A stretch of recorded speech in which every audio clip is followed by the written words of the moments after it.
నమస్కారం ETV news కి స్వాగతం ముందుగా ముఖ్యాంశాలు ప్రజల్లో టీడీపీ పట్ల సంతృప్త స్థాయిని పెంచాలన్న చంద్రబాబు అప్పుడే స్థానిక సంస్థల ఎన్నికల్లో ఘన విజయం సాధ్యమని నేతలకు సూచన నేడు మైదుకూరులో చంద్రబాబు పర్యటన ఎన్టీఆర్ వర్ధంతి సందర్భంగా స్వచ్ఛ ఆంధ్ర స్వచ్ఛ దివస్ ను ప్రారంభించనున్న సీఎం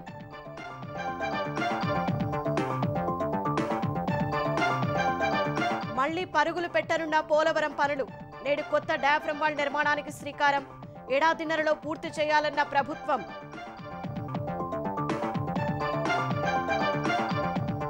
సింగపూర్లో కొనసాగుతున్న సీఎం రేవంత్ రెడ్డి బృందం పర్యటన నేడు నదీ పునరుజ్జీవ ప్రాజెక్టు సందర్శన పారిశ్రామికవేత్తలతోనూ భేటీ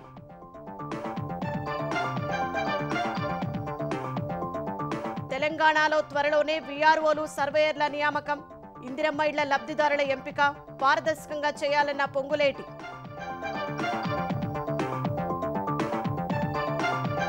హమాస్తో కాల్పుల విరమణకు ఇజ్రాయెల్ కేబినెట్ ఆమోదం రేపటి నుంచి ఒప్పందం అమలయ్యే అవకాశం యుద్ధం ముగింపు దశలో ముందడుగు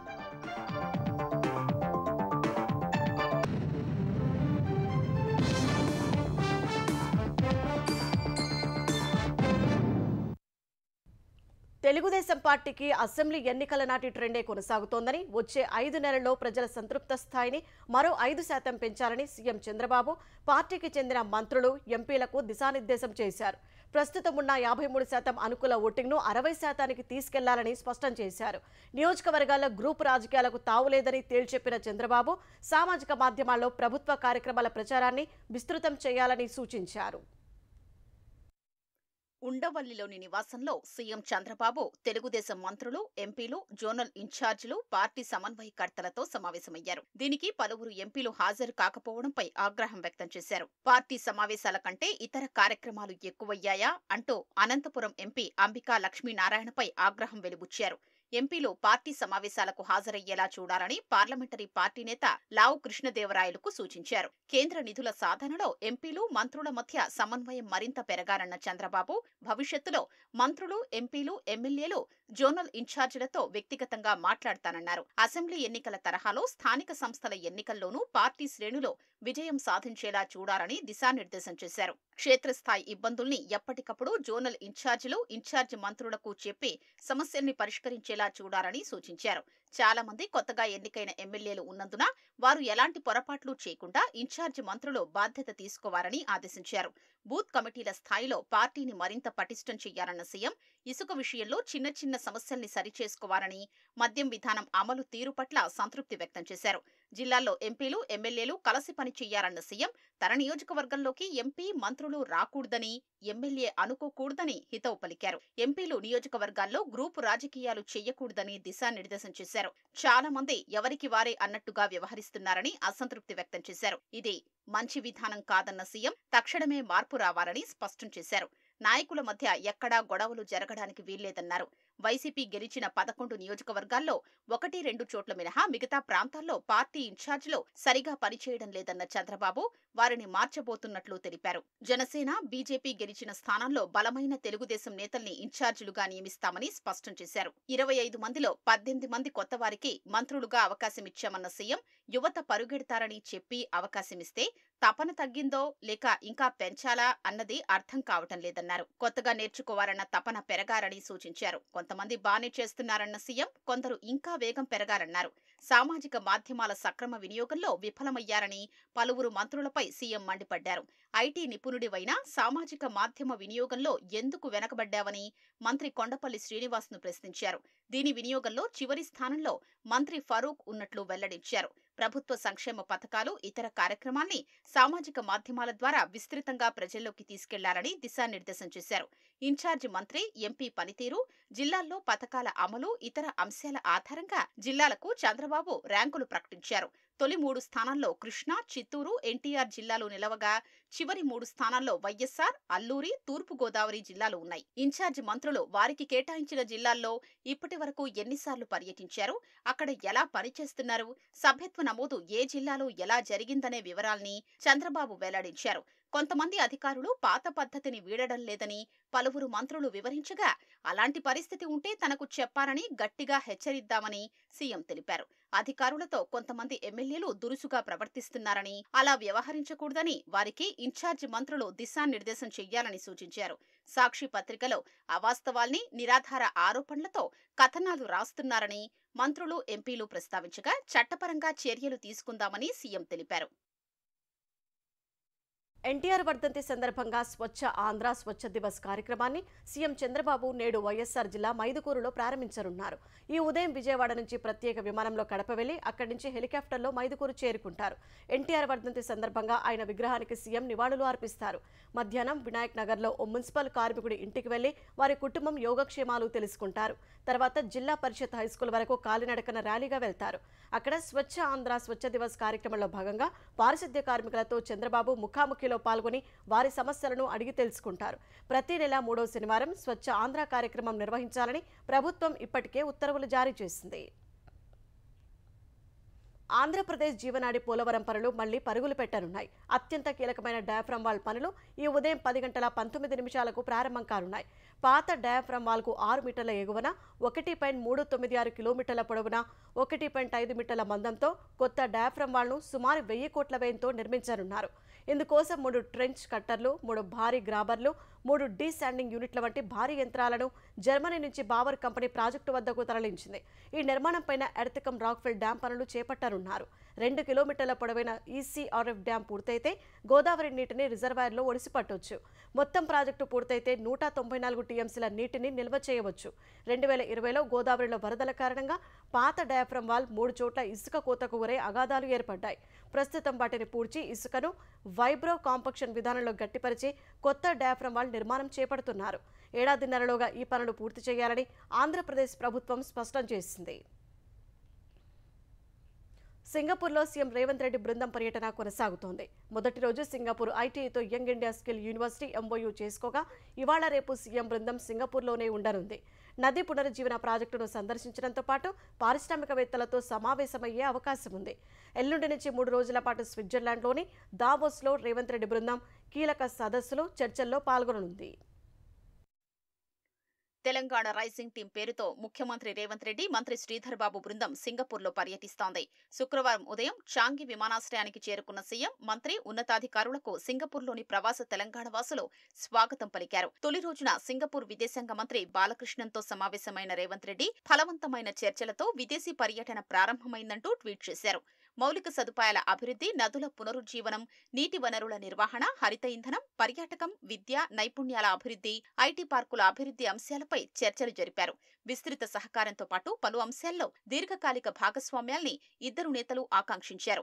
సింగపూర్ ప్రభుత్వం నిర్వహిస్తున్న ఇన్స్టిట్యూట్ ఆఫ్ టెక్నికల్ ఎడ్యుకేషన్ ఐటీఈని సందర్శించారు. ఐటీఈలో సదుపాయాలు, కోర్సులు, శిక్షణ తీరును పరిశీలించారు. అందులో శిక్షణ ఇస్తున్న 20 రంగాలకు చెందిన నిపుణులు, కళాశాల సిబ్బందితో చర్చించారు. హైదరాబాద్ లో ఏర్పాటు చేసిన యంగ్ ఇండియా స్కిల్ యూనివర్సిటీకి సహకరించాలని సింగపూర్ ఐటీఈ అధికారుల్ని కోరారు. స్కిల్ యూనివర్సిటీ లక్ష్యాలు, ప్రవేశపెట్టిన కోర్సుల్ని మంత్రి శ్రీధర్ బాబు వివరించారు. వివిధ రంగాల్లో యువతకు ఉపాధి కల్పించేందుకు మార్కెట్ డిమాండ్కు అనుగుణంగా వివిధ కోర్సులు నిర్వహిస్తున్న తీరును వివరించారు. నైపుణ్యాభివృద్ధి శిక్షణలో పరస్పర సహకారానికి సింగపూర్ ఐటీఈ సంసిద్ధత వ్యక్తం చేసింది. చర్చల అనంతరం నైపుణ్యాల అభివృద్ధిలో కలిసి పనిచేసేందుకు ఐటీఈ, స్కిల్ వర్సిటీ ఎంఓయూ కుదుర్చుకున్నాయి. సింగపూర్ ఐటీఈ పాఠ్యాంశాల్ని ఉపయోగించుకోవడం సహా స్కిల్ యూనివర్సిటీ ట్రైనర్లకు శిక్షణ ఇచ్చేలా ఒప్పందం జరిగింది. సింగపూర్ ప్రభుత్వ ఆధ్వర్యంలోని ఐటీఈ 10వ తరగతి విద్యార్థుల నుంచి అన్ని వయస్సుల వారికి జాబ్ రెడీ శిక్షణ ఇస్తోంది. Skills for future, skills for life అనే నినాదంతో 100 కోర్సులకు ఆన్లైన్, క్యాంపస్ శిక్షణ ఇస్తున్న ఐటీఈలో ప్రస్తుతం 28,000 మంది శిక్షణ పొందుతున్నారు. త్వరలో ఐటీఈ ప్రతినిధి బృందం హైదరాబాద్ లో పర్యటించనుంది. సింగపూర్లో ఇవాళ, రేపు పర్యటించనున్న సీఎం బృందం అక్కడ నదీ పునరుజ్జీవ ప్రాజెక్టును సందర్శించనుంది. అక్కడ అనుసరించిన విధానాలు, ఫలితాల్ని పరిశీలించనుంది. తరువాత పలువురు పారిశ్రామికవేత్తలతో చర్చలు జరపనుంది. ఎల్లుండి నుంచి దావోస్లో ప్రపంచ ఆర్థిక ఫోరం సదస్సులో పాల్గొనున్న ఈ బృందం దేశ విదేశాలకు చెందిన ప్రజా ప్రతినిధులు, పారిశ్రామికవేత్తలతో చర్చలు జరపనుంది. Future city, clean and green energy కాన్సెప్ట్లను ప్రధానంగా ప్రచారం చేసి పెట్టుబడులను రాబట్టాలని సీఎం బృందం భావిస్తోంది. ఎస్సీ ఎస్టీ సప్లాన్ చట్ట ప్రకారం నిధులు ఖర్చు చేయాలని తెలంగాణ ఉప ముఖ్యమంత్రి భట్టి విక్రమార్క అధికారులను ఆదేశించారు. శాఖల వారీగా ఖర్చుల వివరాలను ప్రతి నెలా వెల్లడించాలని ఎస్సీ ఎస్టీ సప్లాన్ చట్టం అమలు తీరుపై సమీక్షలో స్పష్టం చేశారు. సప్లాన్ నిధులను పూర్తి స్థాయిలో వినియోగించాలని, ఎస్సీ ఎస్టీ వర్గాల్లో ఆదాయం పెరిగేలా, ఆస్తులు మరింత సమర్థంగా నిర్వహించేలా ప్రణాళికలు తయారు చేయాలన్నారు. కోటా ప్రకారం ఇప్పటి వరకు నిధులు ఖర్చు చేయని శాఖల అధికారులు రాబోయే 2 నెలల్లో లక్ష్యాన్ని చేరుకోవాలన్నారు. అటవీ భూముల్లో సోలార్ మోటార్లు వినియోగించడం, వెదురు, అవకాడో, పామాయిల్తో పాటు అంతర పంటల సాగు ప్రాజెక్టులను డిజైన్ చేయాలని ఆదేశించారు. ఉపాధి హామీ పనులను అనుసంధానం చేసుకోవాలని సూచించారు. ఈ ప్రయత్నం ద్వారా అడవులను సంరక్షించడంతో పాటు ఆదివాసీ, గిరిజన రైతులకు ఆదాయాలు పెరుగుతాయన్నారు. మూసి పునరుజ్జీవ కార్యక్రమంలో నిర్వాసితులవుతున్న ఎస్సీ ఎస్టీ మహిళలను గుర్తించి స్వయం సహాయక సంఘ సభ్యులుగా చేర్పించి వడ్డీ లేని రుణాలు ఇవ్వాలని, వ్యాపారవేత్తలుగా తీర్చిదిద్దాలని ఆదేశించారు. పట్టణాల్లో ఎస్సీ ఎస్టీలకు స్వయం ఉపాధి పథకాలను అందుబాటులోకి తెచ్చి రవాణా వాహనాలు, క్లీనింగ్ యంత్రాలు ఇవ్వాలని సూచించారు. కృష్ణా జలాల కేటాయింపు విషయంలో బ్రిజేష్ కుమార్ ట్రైబ్యునల్ ఇచ్చిన మధ్యంతర ఆదేశాల పట్ల బీఆర్ఎస్, కాంగ్రెస్ మధ్య మాటల యుద్ధం చోటు చేసుకుంది. 10 ఏళ్ల కేసీఆర్ నిర్విరామ పోరాటం వల్లే ఇది సాధ్యమైందన్న మాజీ మంత్రి హరీష్ రావు, కేసీఆర్ కొట్లాడి సాధించిన దాన్ని తమ ఘనతగా చెప్పుకోవడం కాంగ్రెస్ భావదారిద్ర్యానికి నిదర్శనమని ఆక్షేపించారు. విభజన చట్టంలోని సెక్షన్ 89ని నాడు కేంద్రంలో ఉన్న కాంగ్రెసే తెచ్చిందన్న ఆయన ఆ తప్పిదాన్ని సరిదిద్దడానికి 10 ఏళ్ల కాలం పట్టిందన్నారు. హరీష్ వ్యాఖ్యలపై మండిపడ్డ మంత్రి ఉత్తమ్ కుమార్ రెడ్డి నీటి వాటాల పాపం బీఆర్ఎస్ దేనని ఆక్షేపించారు. నదీ జలాల వాటాలు దక్కించుకోవడంలో బీఆర్ఎస్ విఫలమైందని, ఉమ్మడి ఏపీకి కేటాయించిన 811 టీఎంసీలో తెలంగాణకు 299, ఏపీకి 512 టీఎంసీలు వాడుకునేలా ఒప్పందం చేసుకుని రాష్ట్ర ప్రయోజనాలను తాకట్టు పెట్టిందని విమర్శించారు. తాత్కాలిక కేటాయింపులపై ఏటా సంతకాలు చేసింది బీఆర్ఎస్ నేతలు కాదా అని ఉత్తమ్ ప్రశ్నించారు. బ్రిజేష్ ట్రైబ్యునల్ నిర్దిష్ట కాల వ్యవధిలో కేటాయింపులు జరిగేలా 10 ఏళ్లలో ఎందుకు ఒత్తిడి చేయలేదని ప్రశ్నించారు. పోతిరెడ్డిపాడు నుంచి అదనంగా నీళ్లు తరలిస్తుంటే అప్పుడు అధికారంలో ఉన్న హరీష్ ఎందుకు మౌనంగా ఉన్నారని మంత్రి ఉత్తమ్ నిలదీశారు. తెలంగాణలో అర్హులైన ప్రతి ఒక్కరికి ఇందిరమ్మ ఇళ్లు నిర్మించి ఇచ్చే బాధ్యత తమ ప్రభుత్వానిదేనని గృహ నిర్మాణ శాఖ మంత్రి పొంగులేటి శ్రీనివాసరెడ్డి స్పష్టం చేశారు. లబ్ధిదారుల ఎంపిక పారదర్శకంగా ఉండేందుకు గ్రామ సభల ద్వారా జాబితాలను సిద్ధం చేయాలని అధికారులను ఆదేశించారు. గృహ నిర్మాణాలను పర్యవేక్షించేందుకు ఇప్పుడున్న ఇంజనీర్ల సంఖ్యకు అదనంగా మరో 400 మందిని ఇతర శాఖల నుంచి సమకూర్చుకోవాలని సూచించారు. ప్రతి రెవెన్యూ గ్రామానికి ఒక రెవెన్యూ అధికారి సహా మరో 1000 మంది సర్వేయర్లను నియమించేందుకు చర్యలు తీసుకోవాలని అధికారులను ఆదేశించారు. ఇందిరమ్మ ఇండ్లు, గ్రామాల్లో రెవెన్యూ వ్యవస్థ, సర్వేయర్ల నియామకంపై సచివాలయంలోని తన కార్యాలయంలో సమీక్ష నిర్వహించారు. గ్రేటర్ హైదరాబాద్ పరిధిలో ఇండ్ల నిర్మాణానికి సంబంధించి ప్రత్యేక కార్యాచరణ ప్రణాళిక రూపొందించాలని అధికారులను ఆదేశించారు. లబ్ధిదారుల జాబితా పారదర్శకంగా ఉండాలన్న మంత్రి మొదటి విడతలో ఇండ్ల స్థలం ఉన్నవారికి ప్రాధాన్యం ఇవ్వాలని, రెండో విడతలో ఇంటి స్థలంతో పాటు ఇళ్లు నిర్మించి ఇస్తామని వివరించారు. రెవెన్యూ గ్రామానికి ఒక రెవెన్యూ అధికారిని నియమించేందుకు అర్హులైన వారిని ప్రత్యేకంగా పరీక్ష నిర్వహించి తీసుకోవాలని అధికారులకు సూచించారు. భారత రాజ్యాంగం విషయంలో కాంగ్రెస్ పార్టీ తీరు దెయ్యాలు వేదాలు వల్లించినట్లు ఉందని కేంద్ర బొగ్గు గనుల శాఖ మంత్రి జి కిషన్ రెడ్డి విమర్శించారు. హైదరాబాద్లోని బీజేపీ కార్యాలయంలో జరిగిన సంవిధాన్ గౌరవ్ అభియాన్లో పాల్గొన్న కేంద్ర మంత్రి స్వాతంత్ర్యం వచ్చిన నాటి నుంచి రాజ్యాంగాన్ని అనేక రకాలుగా కాంగ్రెస్ పార్టీ అవమానపరిచిందని దుయ్యబట్టారు. గణతంత్ర దినోత్సవం నుంచి ఏడాది పాటు నిర్వహించనున్న భారత రాజ్యాంగ గౌరవ అభియాన్లో ఇంటింటికి వెళ్లి కాంగ్రెస్ చీకటి చరిత్రను వివరిస్తామని కిషన్ రెడ్డి తెలిపారు. రాజ్యాంగం విషయంలో కాంగ్రెస్ పార్టీ తీరు చూస్తుంటే దయ్యాలు వేదాలు వల్లిస్తున్నట్టుగా ఈరోజు మనకు కనిపిస్తా ఉంది. కాంగ్రెస్ పార్టీ తమ రాజకీయాలకు అవసరాలకు అనుకూలంగా మార్పులు చేసుకుంటూ సిగ్గుగా మరి ఏ రకంగా ఎమర్జెన్సీలో తీసుకున్న కాంగ్రెస్ పార్టీ భారత రాజ్యాంగం పట్ల, డాక్టర్ బాబాసాహెబ్ అంబేద్కర్ పట్ల కపట ప్రేమ, కపట నాటకాలు ఆడుతా ఉంది. మేము అధికారంలోకి వచ్చిన తర్వాత కొన్నిసార్లు రాజ్యాంగాన్ని మార్చడం జరిగింది, చిన్న మార్పులు చేయడం జరిగింది. అది దేశం కోసం, దేశ అవసరాల కోసం అమెండ్మెంట్స్ తీసుకురావడం జరిగింది. ఆంధ్రప్రదేశ్లో పంచాయతీరాజ్, గ్రామీణాభివృద్ధి, అటవీ శాఖలో విజిలెన్స్, ఏసీబీ శాఖపరమైన విచారణలు వేగవంతం చేయాలని ఉప ముఖ్యమంత్రి పవన్ కళ్యాణ్ అధికారులను ఆదేశించారు. కేసులను ఏళ్ల తరబడి పెండింగ్లో ఉంచడం ఏంటని ప్రశ్నించారు. ఎన్ని కేసులు పెండింగ్లో ఉన్నాయో నివేదిక సిద్ధం చేయాలని ఆయా శాఖల ముఖ్య కార్యదర్శులను ఆదేశించారు. ఉద్యోగుల పనితీరుపై సున్నితమైన విజిలెన్స్ ఉండాలని సూచించారు. ఉద్యోగుల నిజాయితీ, పనితీరు, నిబద్ధతకు అది సూక్ష్మదర్శినిలా పనిచేస్తుందన్నారు. ఉద్యోగులపై నమోదవుతున్న విజిలెన్స్ కేసులు, శాఖపరమైన విచారణలు, దర్యాప్తులు, చర్యలు ఏళ్ల పాటు పెండింగ్లో ఉండిపోవడం వారి పనితీరుపై ప్రభావం చూపుతుందన్నారు. క్రమశిక్షణా చర్యలు, శాఖపరమైన విచారణల కేసులు ఏళ్ల తరబడి పెండింగ్లో ఉండటంపై పవన్ కళ్యాణ్ ఆరా తీశారు. కొన్ని కేసులు 20 ఏళ్ల నుంచి పెండింగ్లో ఉండడంపై ఆశ్చర్యం వ్యక్తం చేశారు. విజిలెన్స్ పెండింగ్ కేసులపై నివేదికను 3 వారాల్లో ఇవ్వాలని తెలిపారు. అభియోగాలు వచ్చిన వారిపై విచారణలో తగిన పత్రాలు అందుబాటులో ఉండటం లేదని, ఇది జాప్యానికి కారణమవుతోందని అధికారులు వెల్లడించారు. తన శాఖల పరిధిలో అధికారులు, సిబ్బందిపై ఆరోపణలు వస్తే ప్రాథమిక విచారణ పకడ్బందీగా జరపాలని పవన్ కళ్యాణ్ సూచించారు. ఏపీలో యువతకు ఉద్యోగాల కల్పన, పెట్టుబడుల సాధన లక్ష్యంగా పెట్టుబడుల టాస్క్ ఫోర్స్ కమిటీ చైర్మన్, విద్యా, ఐటీ, ఎలక్ట్రానిక్స్ శాఖల మంత్రి నారా లోకేష్ ఈ నెల 20 నుంచి 24 వరకు దావోస్లో జరిగే ప్రపంచ ఆర్థిక వేదిక సదస్సుకు హాజరు కానున్నారు. 5 రోజుల పర్యటనలో వివిధ దేశాలకు చెందిన 50 మందికి పైగా అంబాసిడర్లు, పారిశ్రామికవేత్తలతో భేటీ కానున్నారు. ఏపీ పెవిలియన్లో 30 మంది ప్రముఖ పారిశ్రామికవేత్తలతో ముఖాముఖి చర్చలు జరపనున్నారు. ఏపీలో పెట్టుబడులకు గల అనుకూలతలు, మెరుగైన పర్యావరణ వ్యవస్థ, ప్రభుత్వ ప్రోత్సాహకాలను వివరిస్తారు. విద్యారంగంలో వస్తున్న మార్పులపై విద్యారంగ గవర్నర్ల సమావేశంలో పాల్గొంటారు. ఇంటెలిజెంట్ పరిశ్రమల కోసం మెరుగైన పర్యావరణ వ్యవస్థ నిర్మాణం, కృత్రిమ మేధ, జెండర్ పారిటీ స్ప్రింట్ ఛాంపియన్స్ అంశాలపై ప్రముఖులతో నిర్వహించే సమావేశాలకు హాజరవుతారు. Next gen AI, data factory, AI విశ్వవిద్యాలయం ఏర్పాటుపై ఎన్విడియా ప్రతినిధులు, ఏఐ ఫర్ గుడ్ గవర్నెన్స్ పై గూగుల్ సంస్థ ప్రతినిధులతో రౌండ్ టేబుల్ సమావేశాల్లో పాల్గొంటారు. గ్లోబల్ ఎకానమీ స్థితిగతులు, కార్మిక మార్కెట్పై ఏఐ ట్రాన్స్ఫర్మేషన్ ప్రభావం అనే అంశంపై వైట్ షీల్డ్తోనూ, భవిష్యత్తుపై వాతావరణ ఉద్యమ ప్రభావం అంశంపై స్వనీతి ఇనిషియేటివ్ ప్రతినిధులతో సమావేశానికి హాజరవుతారు. ప్రముఖ మీడియా సంస్థల ప్రతినిధులతో ఇంటరాక్టివ్ సెషన్స్లో పాల్గొంటారు.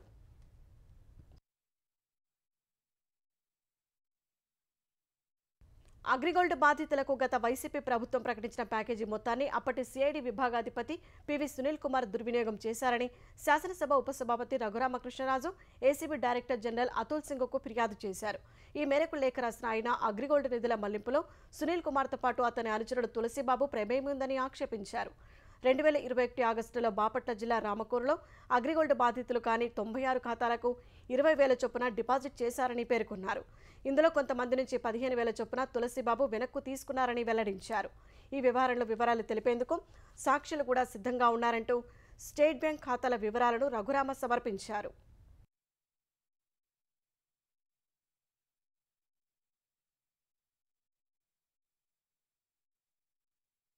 ప్రయాణికులను సురక్షితంగా గమ్యస్థానాలకు చేరుస్తున్న హైదరాబాద్ మెట్రో ఓ ప్రాణాన్ని నిలిపింది.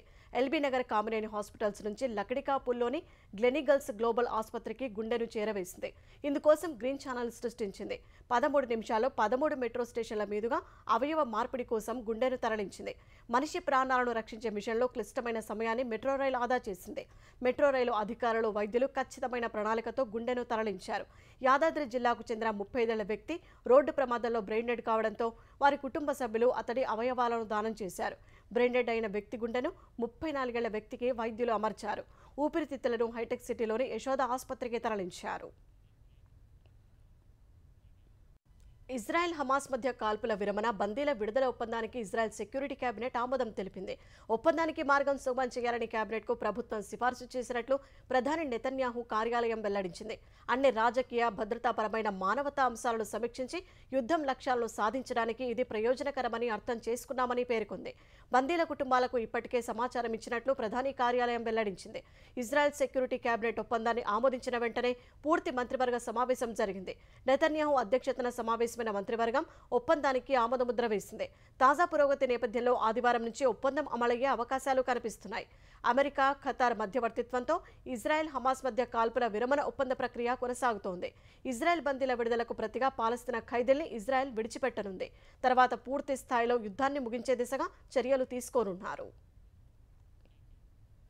బాలీవుడ్ నటుడు సైఫ్ అలీ ఖాన్పై జరిగిన కత్తిదాడి వెనుక ఎలాంటి అండర్ వరల్డ్ ముఠా హస్తం లేదని మహారాష్ట్ర హోంశాఖ సహాయ మంత్రి యోగేష్ కదం వివరణ ఇచ్చారు. దాడికి సంబంధించి అదుపులోకి తీసుకుని విడుదల చేసిన అనుమానితుడికి ఏ ముఠాతోనూ సంబంధం లేదని చెప్పారు. దుండగుడు దొంగతనం కోసమే సైఫ్ ఇంట్లోకి చొరబడినట్లు భావిస్తున్నట్లు యోగేష్ తెలిపారు. ఇంతకుముందు ఏ ముఠా అయినా తనను బెదిరించిందా అన్న విషయాలను సైఫ్ పోలీసుల దృష్టికి తేలేదని మంత్రి వివరించారు. ప్రాణహాని ఉందని సైఫ్ అలీ ఖాన్ భావిస్తే అదనపు భద్రత కోసం పోలీసులకు దరఖాస్తు చేసుకోవాలని సూచించారు. గురువారం రాత్రి బాంద్రాలోని తన 12వ అంతస్తులోని ఫ్లాట్లో సైఫ్పై ఓ దుండగుడు కత్తితో దాడి చేశాడు. దొంగతనానికి వచ్చి ఘాతుకానికి తెగబడినట్లు అనుమానిస్తున్నారు. నిందితుడి దృశ్యాలు సీసీటీవీలో చిక్కగా అతడిని పోలి ఉన్న మరో వ్యక్తిని పోలీసులు అదుపులోకి తీసుకుని తర్వాత వదిలేశారు. అసలైన నిందితుడి కోసం గాలిస్తున్నారు. కేసులో పోలీసులకు కీలక ఆధారాలు లభించాయని, అతి త్వరలో నేరస్తుడిని అరెస్టు చేస్తామని సీఎం దేవేంద్ర ఫడ్నవీస్ చెప్పారు.